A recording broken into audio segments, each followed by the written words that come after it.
Yeah, there's so many factors that are affecting our industry, and we're doing our best to cushion consumers. You know, nobody wants to put prices up. We are trying to keep those price increases to a minimum, but unfortunately, we are seeing inflationary prices on more or less everything that comes into our shops, and then obviously the tariff is likely to affect that. We have to say, though, we do support the government in any action that they need to take to bring the conflict to a speedier conclusion, but they have to admit, and they have admitted, that it's going to affect fish and chips directly. So my job is to protect my members and ask the government to look at support, not just for the fish and chip sector, but for the whole of hospitality. I think we need a long-term plan, a strategy to take us forward and make sure we're there on the other side of this to help rebuild the economy.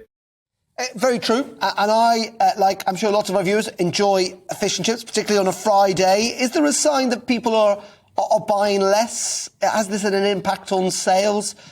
I mean, there's a cost of living crisis on, everything's going up, and people are having to cut back, aren't they?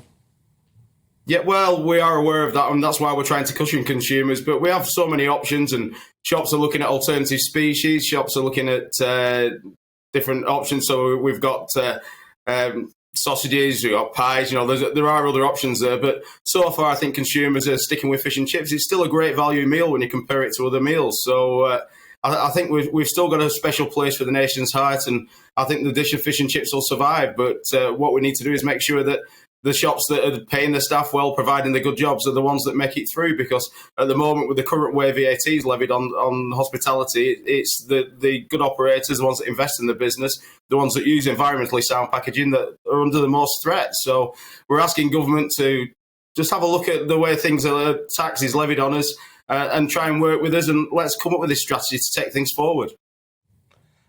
Our title under, you can't see this, but it says, "Cod help us." Because traditionally, of course, cod has been fish and chips, hasn't it? But you were alluding to the fact that there are lots of options. Fish and chips doesn't have to be cod. Yeah, there's all sorts of different species, and I think the government are keen for us to use some of the domestic catch, which is great. But we are geared up as an industry to do a lot of the same things. So a lot of cod, a lot of haddock. You know, if you've got 5 different species in your pan, it's very difficult to know which is which. So again, it makes it very difficult. But we are open to all sorts of options. And we've been talking to people about fish farming as well. So for the future, there are going to be some more options there. It's just this period now is going to be very tough. But we just want to be there to provide jobs. As hospitality sector, we employ 2.5 million people direct, 9 million people when you look at the supply chain, manufacturing equipment and supplying the products. And we need special consideration, and we need a strategy to take us forward. And that's what we've been asking for months.